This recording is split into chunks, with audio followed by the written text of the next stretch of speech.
நேற்று நிதியமைச்சர் மரிய வில்சன் அவர்கள் வெள்ளை அறிக்கை வெளியிட்டிருந்தாங்க.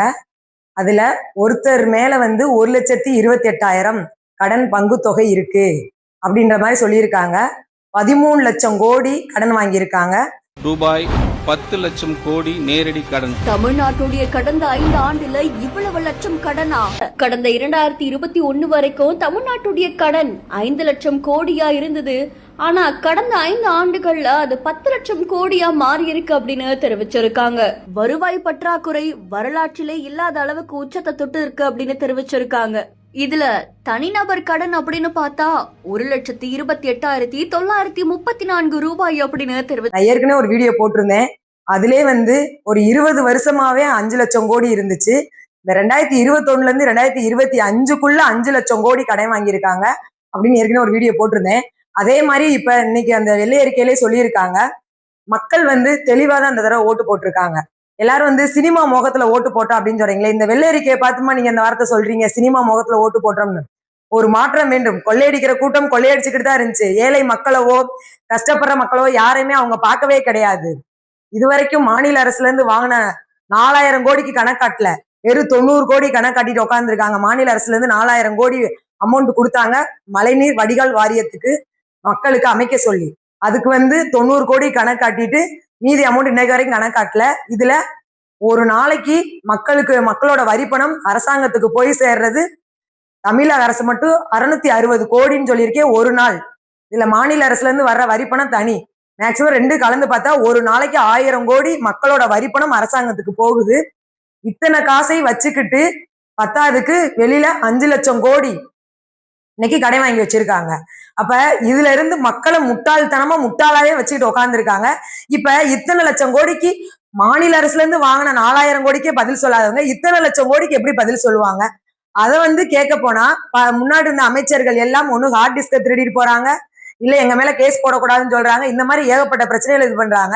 நல்லா பாத்துங்க மக்களே, மக்களை மட்டும்தான் அவங்க முட்டாளாக்கிட்டு இருக்காங்க. இது பத்தாவதுக்கு சிறு கவர்மெண்ட் வேலையில இருந்து பெரிய வேலை வரைக்கும் ஏகப்பட்ட லட்சக்கணக்கான லஞ்சம் ஊழல் நடந்துச்சு. ஒரு ரேஷன் கடை வேலையில இருந்து அரசு அதிகாரி உயர் அதிகாரி வரைக்கும் இருக்கிற எல்லா வேலைக்குமே லஞ்சம் தான். மினிமம் 12 லட்சம் வாங்கினாங்க. ஒரு ரேஷன் கடை வேலைக்கு 12 லட்சம் லஞ்சம் வாங்கினாங்க. அதே மாதிரி ஒரு கவர்மெண்ட் ப்ரொஃபஸரை நியமனம் பண்றதுக்கு 60 லட்சம் 70 லட்சம் வரைக்கும் வாங்கினாங்க. எனக்கு தெரியும் நாங்க எவ்வளவு கஷ்டப்பட்டிருக்கோம்னு. அந்த மாதிரி கொடுக்க முடிச்சவங்க எல்லாம் இன்னைக்கு அரசு அதிகாரி ஆயிட்டாங்க. கொடுக்க முடியாதவங்க பூரா கடைசி வரைக்கும் டெம்பரரி போஸ்டிங்கே உட்காந்துட்டு இருக்காங்க.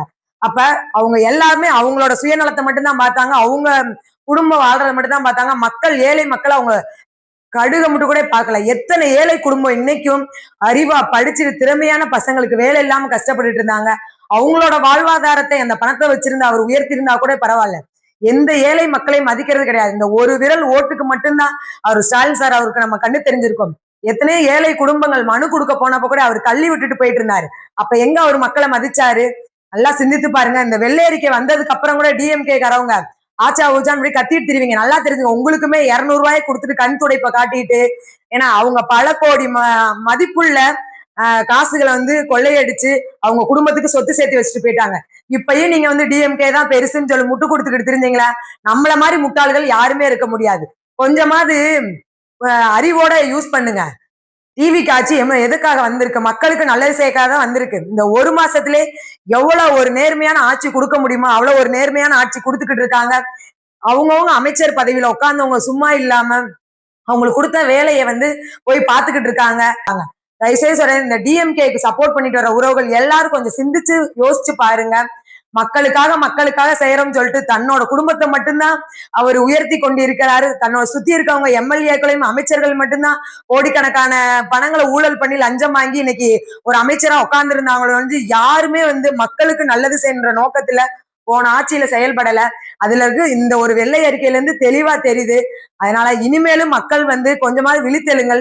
இன்னைக்கு முதல்வர் விஜய் அவர்கள் வெள்ளை அறிக்கை வெளியிட்டது ரொம்ப நல்லது. ஏன்னா இன்னும் ஒரு வருஷம் கழிச்சு வெளியிருந்தா இதுல ஊழல் பண்ணி தான் வெளியிட்டாங்க அப்படின்னு சொல்லியிருப்பாங்க. அதனால கண்டிப்பா போன ஆட்சி மக்களுக்கான ஆட்சி கிடையாது. ஆனா இந்த தாவேக ஆட்சி மக்களுக்கான ஆட்சி தான். அது 100க்கு 200% உண்மை. நமக்கு வந்து மகளிர் உதவித்தொகைன்னு 1000 ரூபாயை தூக்கி போட்டு கண்ணுல காட்டி விட்டு மத்த ஊழல் செஞ்ச எல்லாத்தையும் மறைச்சிட்டாங்க பாத்தீங்களா. ஃப்ரீ பஸ்ஸை கொடுத்தோம், மக்களுக்கு 1000 ரூபாய் மகளிருக்கு உதவித்தொகை கொடுத்தோம்னு சொல்லிட்டு இதுல கணக்கு காட்டிட்டு ஏகப்பட்ட கோடிகளை தாங்க கொள்ளையடிச்சிருக்காங்க. 1 ரூபா 2 ரூபா கோடிகளை கொள்ளையடிச்சு பதுக்கிட்டு போயிட்டாங்க. கண்டிப்பா இந்த வெள்ளை அறிக்கை மூலியமா இதுவும் பொய்யான ஒரு தகவல் தான் சொல்லி அடுத்து நிரூபிப்பாங்க பாருங்களேன். மறுபடியும் நான் சொல்றேன், இந்த டிஎம்கே ஊப்பிகள் இருக்கீங்கல்ல, 200 வாங்கிட்டு வந்துட்டு கொத்தடிமை மாதிரி அவங்களுக்கு செயல்பட்டுக்கிட்டு இருக்கீங்க. தயவுசெய்து விழித்தெழுங்கள். தமிழ்நாடு நல்லா இருந்தா நம்ம நல்லா இருக்க முடியும். ஏழை மக்கள் நல்லா இருந்தாதான் நம்ம நாடு நல்லா இருக்கும். ஏழை மக்களுக்கு ஒண்ணுமே செய்யாம வெறும் 1500 கண்ணுல காட்டி விட்டுட்டு அங்கிட்டு அந்த பக்கம் பார்த்தா 5000 கோடி 6000 கோடி ஆட்டையை போட்டு திரிஞ்சிருக்காங்க. இன்னமும் நீங்க வந்து நம்ம டிஎம்கே காரங்க தான் நல்லவங்கன்னு சொல்லிட்டு நீங்க எப்படியே அவங்களுக்கு முட்டு கொடுத்துக்கிட்டு இருந்தீங்கன்னா அதே மாதிரி இன்னமும் வந்து மோசமான சூழ்நிலையில தமிழ்நாட்டுக்கு ஏற்படுத்தி கொடுத்துட்டு இருப்பாங்க. இந்த ஆட்சி மாற்றத்தையே ஏத்துக்க முடியாத அவர்கள் என்னென்ன ஊழல் பண்ணிக்கிட்டு இருக்காங்கன்னே தெரியும். கரண்ட்ல இருந்து தண்ணியில இருந்து எல்லாத்தையும் வந்து புடுங்கி விட்டு எல்லாத்தையும்